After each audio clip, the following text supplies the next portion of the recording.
Bonjour les amis du Padre Pio. Bienvenue de retour à Marchons avec Padre Pio. Mon nom est Luc Lasselle. Vous savez que souvent nous prions et nous doutons que nous allons recevoir ce que nous demandons. Eh bien, voici le cas d'un homme qui a douté du Padre Pio. Lorsque nous prions à nos saints patrons, la Sainte Vierge, à Padre Pio, il faut prier avec confiance et non pas avec les doutes qui viennent avec la nature humaine. Voici un exemple, un récit que M. Jean Goyard nous a trouvé pour démontrer justement combien une personne doit avoir confiance dans ses prières. Je vous laisse donc avec M. Jean Goyard, notre directeur. N'oubliez pas de partager cette vidéo avec vos amis, votre famille et tout votre entourage. J'espère vous revoir bientôt. Chers amis, fidèles du Padre Pio, bonjour, mon nom est Jean Goyard et vous assistez au programme Marchons avec Padre Pio. Chers amis fidèles du Padre Pio, bonjour. Nous nous retrouvons avec joie autour de notre bon Padre Pio, notre rayon de soleil dans les circonstances tragiques et de mauvais augure dans lesquelles s'enfonce l'Europe en ce moment. Raison de plus pour faire grandir notre foi et notre confiance en Dieu. Faites très attention à la surprise que je vous laisserai en clôture de cette vidéo. C'est une belle et charmante, très charmante prière de Saint François de Sales. À son propos, vous me direz ce que vous en pensez dans vos commentaires. Ne la manquez surtout pas. Elle vous touchera beaucoup, je pense, comme elle m'a personnellement beaucoup touché. Je vous rappelle d'ores et déjà que le recueil de prières du Padre Pio, que nous avons enfin réussi à mettre au point, à éditer, il est disponible. Je répète que son contenu est magnifique, tout le monde le veut, et il y en a même qui aimeraient s'en faire les diffuseurs. Pour l'instant, ce n'est hélas pas possible. Je prie ceux-ci, donc, ceux qui sont animés de zèle au service de la foi et qui l'ont déjà reçu, de patienter un peu et de laisser les autres recevoir le leur. Quand tous l'auront, je vous aviserai pour en avoir quelques exemplaires supplémentaires. Ce recueil est petit par son format, mais immense par le contenu. Il suffit de s'arrêter par exemple sur la prière du Padre Pio pour la visite au Très Saint Sacrement. Le Padre Pio avait une intimité hors du commun avec le Christ. Il l'aimait, il souffrait pour lui, il était privilégié de cette grâce unique de la transverbération dont nous avons un peu parlé, c'est-à-dire que le cœur du Padre Pio avait été percé par la lance d'amour du Christ. Eh bien, ce même Padre Pio exprime sa pensée devant ce Dieu qu'il a si bien servi. Et il nous prête ses nobles sentiments face au Très Saint Sacrement. En les lisant, on les adopte, on se les incorpore, c'est extraordinaire. Donc, nous mettons ce livret gratuitement à votre disposition. Vous n'aurez pas le port à payer non plus. Juste l'appel téléphonique. Pour gagner du temps, abonnez-vous tout de suite à notre chaîne en activant la clochette et en cliquant sur l'option « Toutes ». Bien, en bas, dans la description. Là. San Giovanni Rotondo, 1919. L'industriel Pietro Mazzoni vient de Rome en désespoir de cause. Et en désespoir de cause, c'est bien l'expression, parce qu'il est au sans-coup. Mais en même temps, bien qu'il soit catholique, et sa femme aussi, bien qu'il vienne à San Giovanni Rotondo, voir le Padre Pio, sa foi et son espérance ne sont pas si sûres. Ne lui jetons pas trop la pierre facilement. Quel est l'enracinement de notre foi et de notre espérance à nous?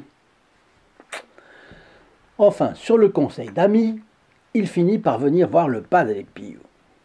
Sur le conseil d'amis, il a eu des amis pour lui parler du Padre Pio. Pardon de ma question un peu à brûle-pourpoint, combien de fois par jour avons-nous l'habitude de parler du Padre Pio? La semaine dernière, le mois dernier, quel progrès avons-nous fait faire à la cause du Padre Pio? Avez-vous montré une photo du Padre Pio ici ou là? Avez-vous partagé ces vidéos? Bon, le Padre Pio nous aide beaucoup. Il nous éclaire l'intelligence quand nous le lui demandons. Il nous donne du courage quand on a recours à lui. Gardons-nous cela pour nous comme le serviteur qui a enfoui son talent au lieu de le faire fructifier comme les deux autres. Vous savez, la parole de l'Évangile, les talents enfouis, les 5, les 2, les 1. Bon. Le Padre Pio est la solution au problème contemporain parce qu'il attire à la conversion vraie. Il ne vous sert pas de la bouillie rose comme tant d'autres vous la servent. Il vous élève. Il a élevé des centaines de milliers, des millions de personnes dans le monde. Si tous se relient aujourd'hui dans un même cœur, le ciel qui fait dépendre tant de choses du Padre Pio ne nous écoutera-t-il pas? C'est pourquoi je vous invite donc à partager au maximum ces vidéos. Nous avons une œuvre immense d'apostolat à réaliser. Alors, arrivé à San Giovanni Rotondo, Pietro Mazzoni se jette aux pieds du Padre Pio en criant « Père, venez au secours de ma fille !» C'est un cri de supplique, retentissant d'émotion, mais aussi désespéré, déchirant, au point qu'un silence douloureux s'établit parmi les personnes qui sont là pour échanger un mot avec le Padre Pio quand il rentre, quand il sort. Réaction du Padre Pio. Il sourit, il lève son bras droit,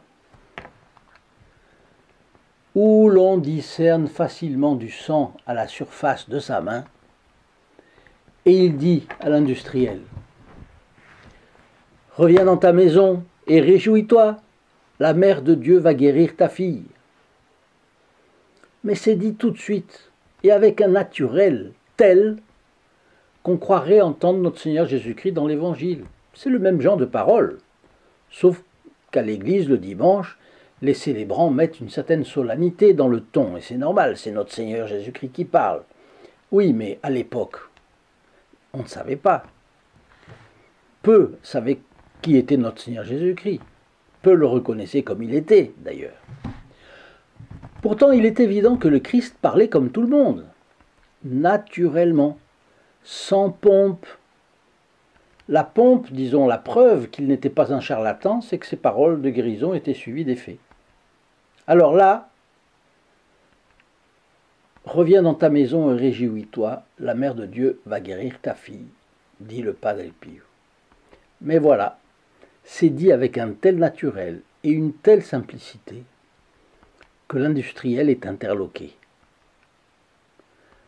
Le Padre Pio ne semble même pas avoir pensé au cas dramatique de sa fille. Lui, Mazzoni, est venu pour appeler le Padre Pio au secours. Mais le Padre Pio n'a même pas pris la mesure du problème. Le secours vient presque trop vite pour les gens bornés comme ça. Il ne pense pas que le Padre Pio voit comme dans un livre. Voilà. Le visage de l'industriel manifeste son incrédulité. Il doute. Donc il pense que le Padre Pio n'a pas compris l'état de sa fille. Et voilà ce qu'il pense. Il l'a dit après. Il ne sait pas à quel point Nicoletta est malade. Elle a une méningite. Elle ne nous reconnaît pas depuis 6 mois. Elle est paralysée de la langue. Les médecins nous ont enlevé toute illusion sur son état. Et il commence à dire ça au Padre Pio. Alors, un peu contrarié par ce discours, le Padre Pio l'interrompt et lui dit calmement « Homme de peu de foi, je te le dis, tu dois rentrer chez toi et sois heureux, parce que Notre-Dame des Grâces l'a guéri. » Quand l'industriel se relève, avec hésitation, il veut remercier le Saint Capucin, mais celui-ci a déjà tourné les talons et il quitte l'église. Pietro Mazzoni reste comme ça. Il prend sa voiture et revient à Rome. Il ne se risque plus à douter de la parole du Padre Pio. Il sait qu'il ne doit pas douter, mais allez savoir.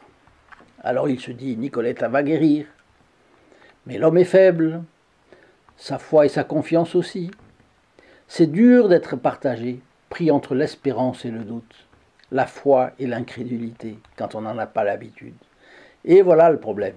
Quand on n'a pas l'habitude de la foi et de l'espérance, quand il y a un problème, on flanche.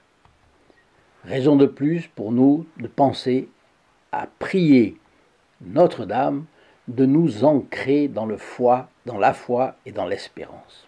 Bon, bouleversé, il fera plus tard le récit suivant.